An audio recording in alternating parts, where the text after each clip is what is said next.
पूरे समर्पण के साथ पतिव्रता का धर्म निभाने वाली ममता के प्रति उसके पति की मानवीय संवेदनाएं दम तोड़ चुकी थी। रात की खामोशी को तोड़ते हुए दरवाजा पीटती बढ़ती आवाज से चौंक कर राजीव बाबू जाग गए थे। घड़ी पर नजर डाली तो रात के 2 बज रहे थे। इस समय कौन हो सकता है, यह सोचकर दिल किसी आशंका से धधक उठा। उन्होंने एक नजर गहरी नींद में सोती अपनी पत्नी जया पर डाली और दूसरे ही क्षण उसे झकझोर कर जगा दिया।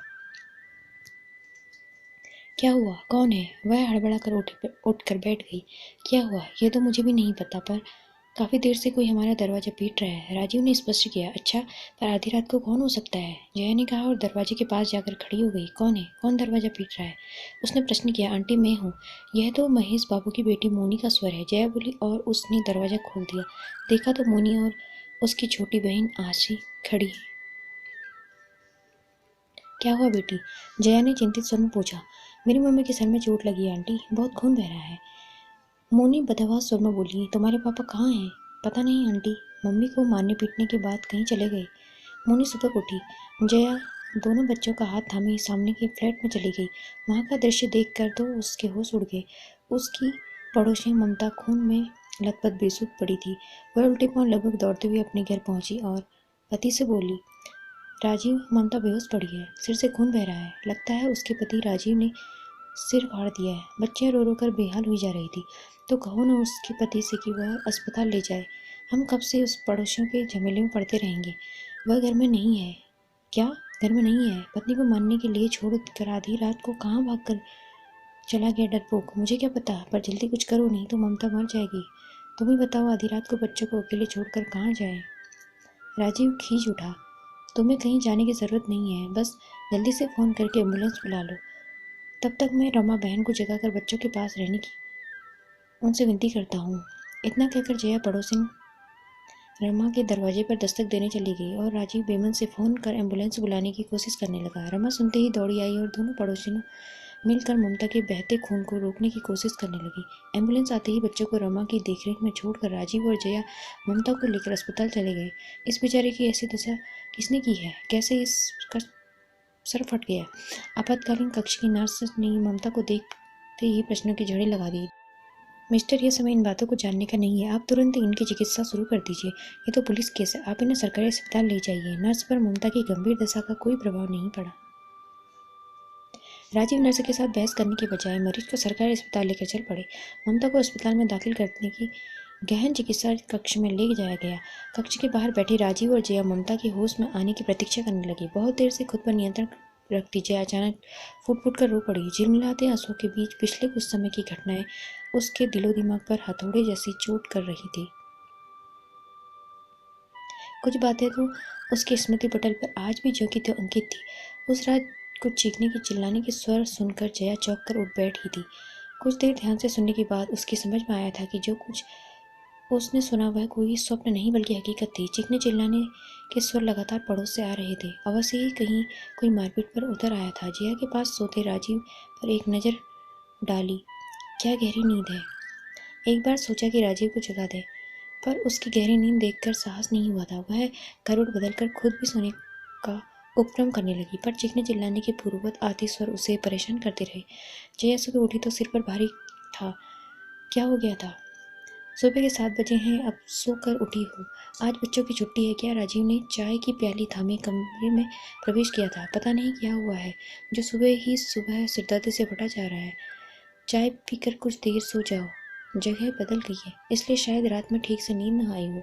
राजीव ने आश्वासन दिया तो जिया रुआंसी हो उठी थी। सोचा था अपनी नई फ्लैट में आराम से चैन की बंसी बजाएंगे, पर यहाँ तो पहली ही रात को सारा रोमांच चला रहा। ऐसा क्या हो गया? उस दिन तो तुम बेहद उत्साहित थी कि पुरानी गलियों से पीछा छूटा। नई पोस्ट कॉलोनी में सभ्य और सलीकेदार लोगों के बीच रहने का अवसर मिलेगा। राजीव ने प्रश्न किया था। यहाँ तो पहले ही दिन ऐसा हो गया। ऐसा क्या हो गया जो सारी रात नींद नहीं आई? राजीव ने कुछ रोमांटिक अंदाज में कहा। अरे देखो तो कितना सुंदर परिदृश्य है, उगता हुआ सूरज और दूर तक फैला हुआ सजा सवारा हरा भरा बगीचा। एक अपना वह पुराना बरादरी मोहल्ला था जहाँ सूर्य निकलने के पहले ही लोग कुत्ते बिल्लियों की तरह झगड़ते थे। यह भी छोटी मोटी बातों को लेकर इतना प्रसन्न होने की जरूरत नहीं है। वह घर हम अवश्य छोड़ आए हैं, पर वहाँ का वातावरण हमारे साथ ही आया था। तुम्हारा तात्पर्य क्या है? यही की जगह बदलने से मानव स्वभाव नहीं बदल जाता। रात को पड़ोस के फ्लैट से रोने पिलकने के देने से उभर रहे थे कि मेरी तो आंखें की नींद ही उड़ गई। बच्चे भी जोर से चीखकर रो रहे थे कि पापा मत मारो, मारो मत मम्मी को। अच्छा, मैंने तो समझा था कि यह सभी लोगों की बस्ती है, बरादरी थोड़ी है। यहाँ के लोग तो मानवीय संबंधों का महत्व समझते होंगे, पर लगता है कि जया के पति की बात बीच में काटकर वो वाक्य पूरा किया कि मानव स्वभाव कभी नहीं बदलता, फिर चाहे वो पुरानी बरामद मोहल्ला हो या फिर शहर का सबसे सुरक्षित आधुनिक मोहल्ला। तुमने मुझे जगाया क्यों नहीं? मैं तभी जाकर उस वीर पति को सबक सिखा देता। अपने से कमजोर पर रौब दिखाना, हाथ उठाना बड़ा सरल है। ऐसे लोगों को तो हाथ तोड़कर हाथ में दे देना चाहिए।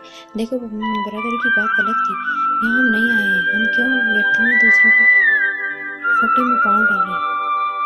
जया ने सलाह दी, यही तो बुराई है, हम भारतीय हैं, पड़ोस में खून तो हो जाए पर कोई खिड़की तक नहीं खुलती। राजीव खींच गया था। दिनचर्या शुरू हुई तो रात की बात जया भूल गई थी कि पर निशा और शानू को स्कूल बस में बिठा कर लौटी तो सामने के फ्लैट से 3 प्यारी सी बच्चियों को निकलने देख टिटक गई। सबसे बड़ी 10 वर्षीय और दूसरी दोनों उससे छोटी थी। तीनों लड़कियां मानव सौंदर्य की प्रतिमूर्ति थी। सीढ़ियां चढ़ती ही सामने के फ्लैट का दरवाजा पकड़े एक महिला खड़ी थी। दुधिया रंगत, तीखे नाक नक्श। जया ने महिला का अभिवादन किया तो वह मुस्कुराकर दी, बेहद उदास फीकी सी मुस्कान। मैं आपकी नई पड़ोसी जया हूँ। उसने अपना परिचय दिया था। जी, मैं ममता। इतना कहते कहते उसने अपने फ्लैट में घुसकर अंदर से दरवाजा बंद कर दिया था, मानो कोई उसका पीछा कर रहा हो। बारी कदमों से जया अपने फ्लैट में आई थी। अजीब हस्ती है, यहाँ कोई किसी से बात तक नहीं करता।